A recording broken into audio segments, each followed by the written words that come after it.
income elasticity of demand. As a person's income changes, their buying habits will change as well. People often live to their means. So income elasticity of demand, or YED, is the responsiveness of demand to a product when a consumer's income changes. Now, if the product is considered a luxury item, donuts, eating out, cruise ships, then people can afford to do it, they will. But if they can't, they probably will not buy the item, or they might buy the item on the credit card. We use Y for income. Why? Because I stands for interest. Again, this is economics, don't look for logic. The formula for income elasticity of demand is the percent change in quantity demanded divided by the percent change of income. Again, we're looking at whether the number after the math is going to be greater than or less than 0, and how much it's going to be. So this time, we're going to be looking at negative numbers. We're also going to be looking at what kind of good it is, normal, inferior, luxury good, or if the YED is 0. So a normal good is where increased income leads to a higher demand. These are the things that, yeah, it'd be nice to get that, so I'm going to buy this. I'm going to buy another one of these because I can afford to buy another one of these. So if the YED is between 0 and 1, that's a normal good. And increased income is going to lead to higher demand. If the YED is greater than 1, those are luxury goods. This is going to be a bigger percent increase in demand. These are things that you otherwise wouldn't do. I'm going to take my sweet and beautiful wife to Hawaii. I'm going to buy out some more amateur radio equipment for my ham shack. I'm going to get a newer, bigger, better sports car. If the YED is less than 0, if it's a negative number, then increased income is going to lead to a fall in substitute items or inferior goods. Why would I buy, Folgers crystals when I can buy Starbucks? I'm not going to buy Blue Bunny, I'm going to buy Haagen-Dazs. If the YED is 0, if it's an essential good, then income has no effect on demand. Cross elasticity of demand, this is the last elasticity that we are going to talk about, so don't freak out. This is where the markets for complementary and substitute goods come into play. Cross elasticity is the quantity demanded of the other product divided by the price of the original product.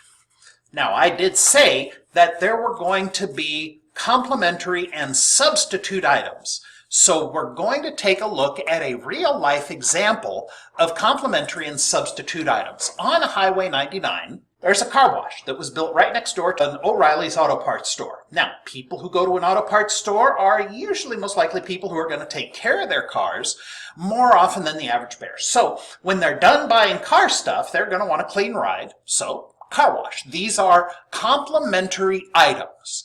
You can go to O'Reilly's, you can go to the car wash. Both are car things that are going to benefit. So those are complementary items. With a complementary item, the demand for one, or the price of the complementary item, can affect the demand for the original item. Again, ceteris paribus, we've got the CP ferry up there. If O'Reilly decides to lower their prices, the demand at the car wash is going to go down because people are going to be more willing to go to O'Reilly's and they're going to be more willing to stop at the car wash.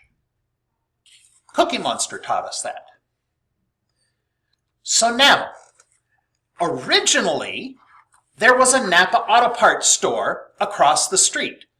And as you can see, it was an old cinder block building from the 1950s. It's a little old ratty shack.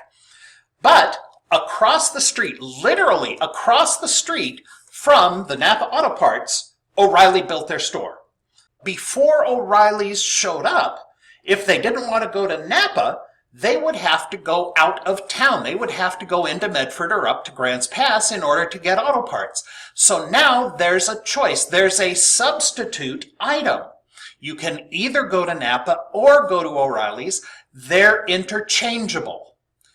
Coke and Pepsi, if there is a change in the price of one, there's going to be a change in the other direction for the demand of the other. So if Coke raises their price, demand for Pepsi is going to increase. If Coke lowers their price, people are going to go over to Coca-Cola.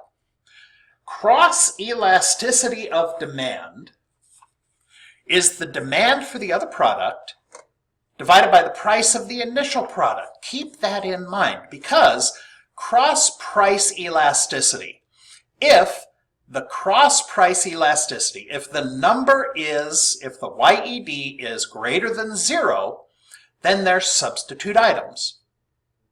Burger King versus McDonald's, Home Depot versus Lowe's. You can one or the other, Ford versus Chevy.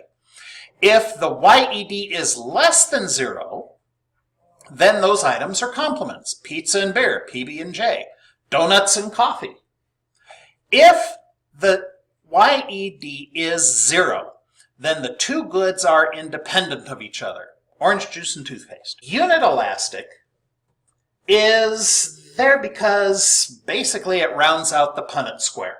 This is where, after you do the math, it equals exactly 1. So if I raise my price 10%, demand is going to go down 10%. If the price of the original item goes up 10%, then the demand for the other item is going to go down 10%. If the substitute item goes up, then the original item is going to go down. It's 1-to-1 ratio.